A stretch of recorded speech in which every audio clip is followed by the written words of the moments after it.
Hello and welcome to another episode of Top Deck, the series where we take a look at some of the leading TCG deck lists. Today we have Michael's list, which took 7th place at the UK Open 3 in 2018, and he was playing Thunder Dragons. So as per usual, we're going to run through the list, the siding strategy, and the rounds, and we're actually going to bring him on to have an interview. So, triple Ash Blossom, triple Batteryman Solar, double Chaos Dragon Lavinia, one Denko Sekka, which is obviously searchable with the fusion, 2 Gemini Ember, triple Thunder Dragon, a triple Dragon Dark, triple Dragon Hawk, triple Dragon Matrix, and a triple Dragon Roar. Then triple Brilliant Fusion, triple Gold Suck, triple Instant Fusion, one Monster Reborn, one Soul Charge, double Thunder Dragon Fusion, and triple Impermanence. So a lot of 3-ofs in this list, and then a few 1-ofs and searchable 2-ofs, I guess. Plus searchable Denko. For the extra, one Prismora, one Kaminari attack, 1000 Ice Restrict, triple Colossus, triple Titan, one Borosword, one Unicorn, one Linkaribo, double Summer Summoner, and one Underclock Taker. Within the side, we've got triple Droll, triple Mind Control, triple Twisters, triple Evenly, one Macro Cosmos, and double Rivalry of Warlords. So that is it for the list. For the siding strategy, so common side outs were Levianeer, Denko, Impermanence, and Soul Charge. And then the stuff that he was bringing in for different decks. So the Droll is intended for basically just FTK decks, or anything where it's really going to be detrimental to them. Mind Controls were for the Mirror, and for BA when you go second. Twin Twisters was for Altergeist, Sky Striker, and Rogue decks that set a lot of back row, evenly for exactly the same matchups. Macro was for BA, FTK, and even the Rongo deck, and Rivalry was also for BA, FTK, and the Rongo deck. Into the future, Red Reboot is a possibility for the Trickstar, Sky Striker, and Altergeist matchups. And for the rounds that he played, round 1 he went up against Pendulum and went 2-0. Round 2 against Invoked he went 2-0. Round 3 against the FTK he went 2-1. Round 4 against Sky Striker he went 2-1. Round 5 against Sky Striker he went 2-0. Round 6 against Altergeist, a 1-1 draw here. Round 7, a mirror match, he went 2-0 here. And round 8 against Rongo Bango Bongo, he went 0-2. So very strong record. What is it? 6 wins, 1 draw, and 1 loss. So yeah, very solid record from the UK Open 3. So let's bring on Michael to chat about the deck. Hi Michael, how are you doing? I'm doing alright, Joe. How about you? Yeah, not too bad, thank you. So congratulations on making, I think it was 7th at the UK Open, right? That's very correct. I was very, very close to getting first, but then I got Rongo Bango Bongoed, so unfortunate. Yeah, and it was on the stream as well, right? As I'm not a fan of watching myself get slaughtered on the stream, unfortunately. It's only happened one other time. Yeah, it's unfortunate. Alright, so I've got a few questions on the list that you've brought us here. Yeah, sure. Yeah, so to actually get things kicked off, I thought I'd ask how you found the event overall. I found the event, I guess, yeah, it was a fun event. Decent amount of challenge once you started getting to later rounds. Very well conducted. Congrats to, I think it was Quick Play event. Unfortunately, I'm probably not going to go back and watch the stream, but I'm pretty sure Ben, and I can't remember the other guy's name, I'm sure they were lovely. But yeah, I'd love to go to another UK Open. I went to the first one in Huddersfield. Mm-hmm. I wasn't able to go to the second one because that's when I was taking my break. And then this one, yeah, I had a good time here, so I'd be happy to go to another UK Open. Just, a great event. I enjoyed it.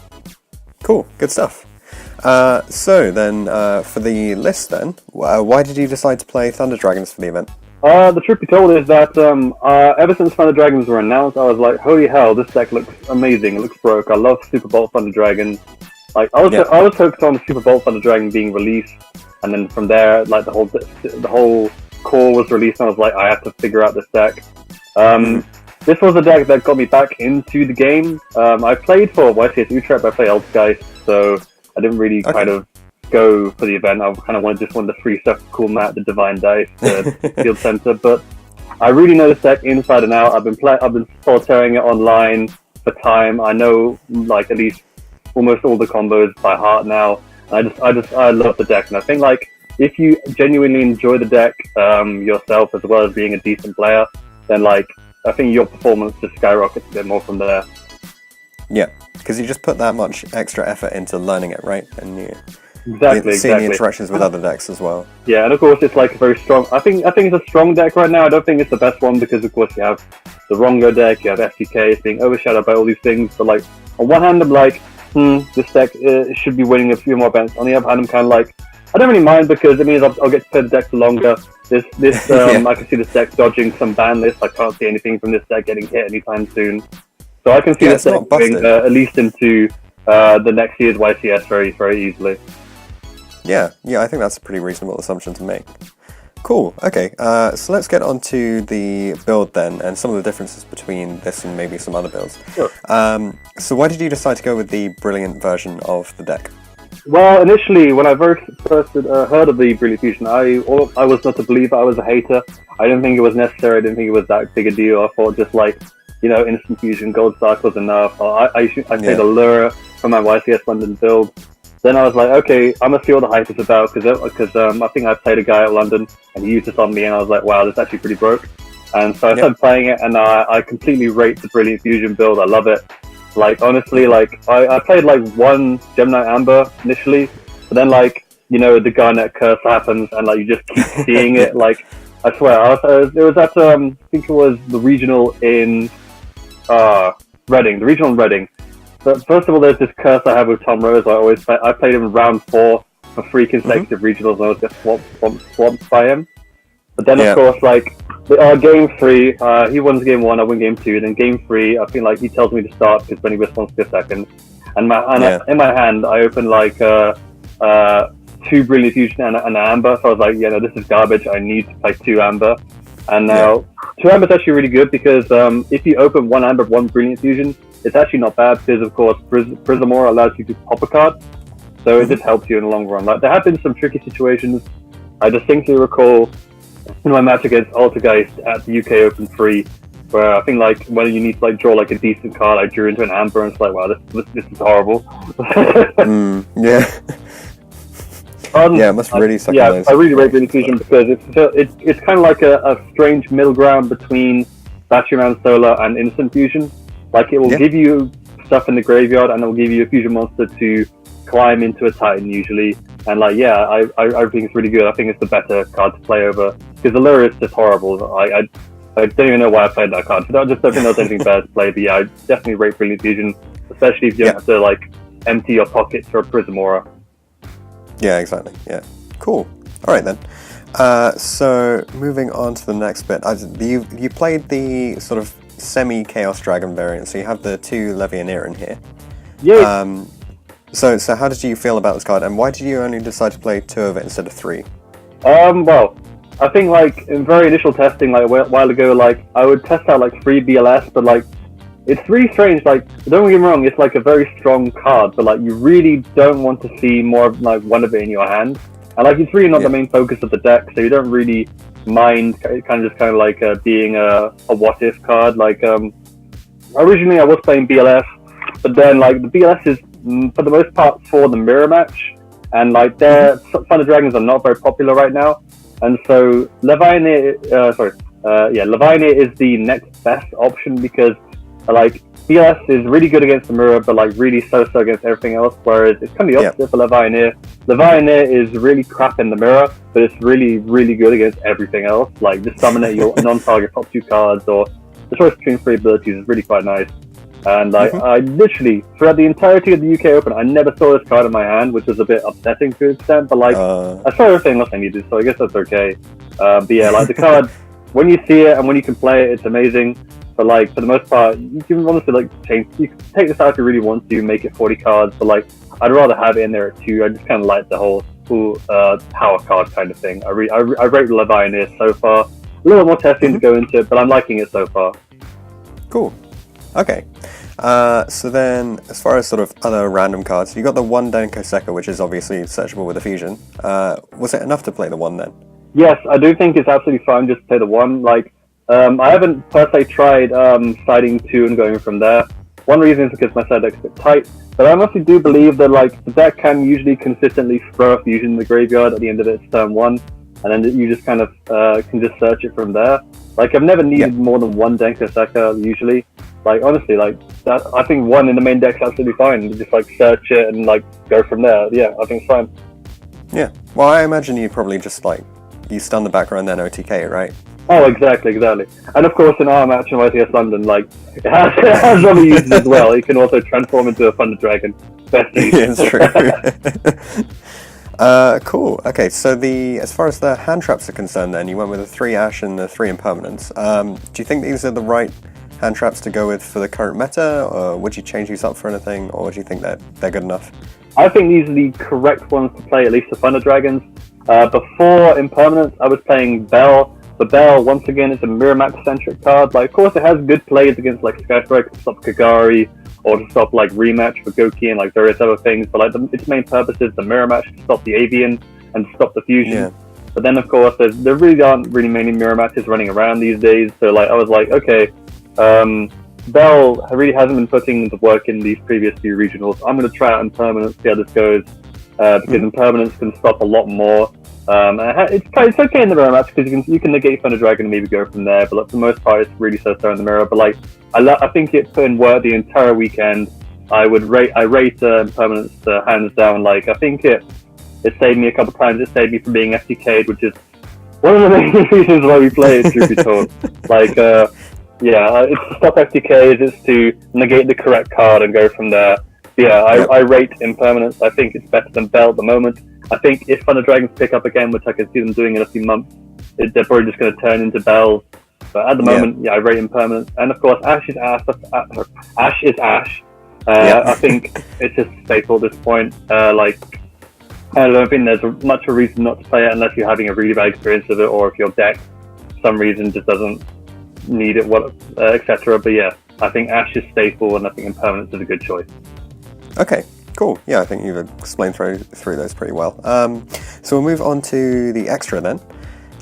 Because you've got this sort of the Brilliant Fusion and the Instant Fusion, you have a lot of fusion targets, and you've got all of the maxed out on Thunder Dragons that you can play basically in the extra.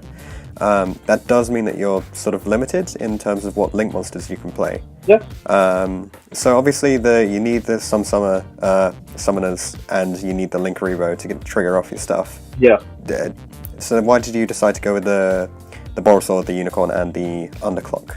Okay. The Underclock used to be a Phoenix, but then of course I noticed I've noticed that the guys at E-Man Games they weren't playing it, and I was like, that's a bit strange. Why aren't they playing it? And I took a step back and said, wait a minute, I've literally not summoned this card for 3 or 4 consecutive events.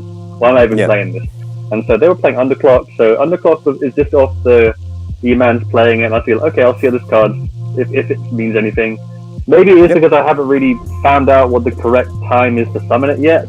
But I literally didn't summon it once throughout the entirety of UK Open. I think I had 1 or 2 scenarios where I'm maybe this card. On that, maybe just Link climbing, but I haven't found really the appropriate scenario to summon it. So this could be anything you want it to be realistically. Unicorn, I think I used it maybe once or twice the entire event. It's really, once again, it's not an card you use very often, but having it there is quite nice. You can make it fairly simple. You just need the simple Avian solo combo to summon it. So I'd rather have it than not have it. But it's you can kind of go about it, but I'd rather have it than not have it. And with Ball Sword, let's see. Ball Sword, I don't think it actually contributed to me pushing for gain the entire event. Of course, it's a very strong card. It promotes OTKs, and I get killed by it from Tom Rose way too many times that I can count. But for this deck in particular, I'm considering maybe taking it out and maybe switching it to a Boral Load, because I think there's scenarios there against something like Altergeist, where you would like to have a big monster that can't be targeted, and I think Boral Load is a bit better for that than Boral Sword right now. Don't get me wrong, Boral Sword OTKs are overpowered, and I think this card should be banned. I just don't think this is a deck which really needs it. Usually when you push for game with Boral Sword, you're really winning anyway, and it's not really a card you need per se. So I think I can see myself maybe changing Boral Sword for Boral Load, and Underclock can really be anything. It can even be Gust Out if you want it to be. Sure. Okay, cool. That's it for the extra. I think the side is probably pretty well. It's self-explanatory, right? Everything has a function, and it just does it. I think it's pretty simple. Draw is for anything that you want to kind of put a hard stop on, which just tends to be FTK. Mind Control for the mirror, Twin Twister for anything that it needs, mainly Sky Striker and Altergeist.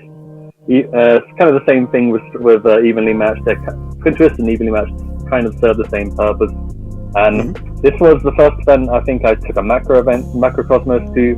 And like, I did see it in my feature match, but it was like, I would have rather seen like Rivalry. I think Rivalry would have won me at least like one game if I had drawn into it. It's a bit unfortunate, but like, no, like macro is in there for Burning Abyss, because if you have this against Burning Abyss, like usually your monsters don't care if they hit the graveyard or if they go to Banish, so you should be able to do just fine. Whereas Burning Abyss needs their monsters to hit the graveyard, so it's like it can usually set them back and help you survive the turn, and then you probably win the next turn. And Rivalry is, well, it's your entire deck. You're mainly going to be summoning Thunder monsters, so any deck which needs that kind of type diversity, you're going to have an advantage over. So I guess I'm a bit salty that I didn't see my Rivalry open my macro in my feature match, but other than that, like they've both been in work, and like I don't think I played any games where I sided in Rivalry or macro besides that very last one. But yeah, I know I must have sided in like when I went first against like the FTK or something, but of course you don't. Whenever you deal your hand when you go first against FTK and you don't see a purple card, you're just kind of like, why? That's where we're at. Yeah, sure. Okay. So I guess sort of connected to that then, are there any other changes that you would make to the list? Other changes. I think the main deck is solid. I think there are only like two, like a handful of tech cards you can shuffle around. Like Chaos Dragon and Denko, they were always sided out if I didn't need them usually. And like the Soul Charge, if you're going like second or something, usually comes out. But like main deck wise, I'm quite happy with the main deck. Unless there's any I'm very much looking forward to the Lone Wolf coming out, because that will break this deck a bit further. I'm very much looking forward to that. But like honestly, I'm quite happy with this list. I can maybe only really see myself shifting around the side of the extra a bit, because they're a bit more variable, and like I might try Red Reboot or something like that in against like maybe Altergeist or something, because if you can just negate the trap or something, and like you push them back so much and whatnot, and if you can stop their strike, that pushes them back even further. But from what else I can kind of give you, I think I'm very satisfied with this list, and I would be happy to play it. It's another very large event, but maybe not whatchamacallit, that's next YCS coming up, Milan. Milan, I might find something else from Milan, just because Summon Sorceress and I'm getting like I know I'm going to be looped somehow. It's just going to be Gunblast stuff. We'll see. Most likely, I'm happy with this. Okay, cool. So a couple more questions. What are the hardest and easiest matchups for this build? This build in particular, I would say it has a little bit more of a tougher timing in the mirror match, just because of Chaos Dragon. Like that's the only card which is kind of a bit minus in the mirror for. Let's see. It has a good matchup against most things. I haven't had much practice against Rongo decks, so I think maybe if you can't establish a board, or if they just kind of summon the boy, like I think honestly Rongo is probably a bad matchup if you don't win the die roll. Which is I guess the same thing for most decks to play against, like Deck Result. Let's see. BA is a horrible matchup because it's seriously upsetting to me how like almost like let's say sort of like 80-90% of hands they open, they can just kill you through your free dragon board, and it's like, God damn it, I worked so hard to throw out those dragons. Come on, give me one turn, please.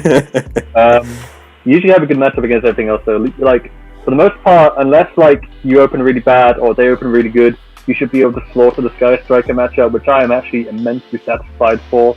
Like, I've been losing to that deck online, playing anything else like the past few months, and now I just summon up Thunder Dragon. They're just kind of like, well, extend the handshake. I'm like, oh yes, yes, we've come full circle now. All right, so what else? Altergeist, it's not like a dead matchup per se. It's just kind of like, it's oddly 50-50. Like, whoever tends to get the snowball rolling first or establishes a strong board should win that game. But like, it's really up in the air. Like Altergeist, that's tricky. I think that's North Girl with the FTK, of course. Just open your impermanence or any hand traps. And then you're fine. And yeah, that's all I can really say with the matchup. So unless I'm missing anything, yeah, that's the matchup.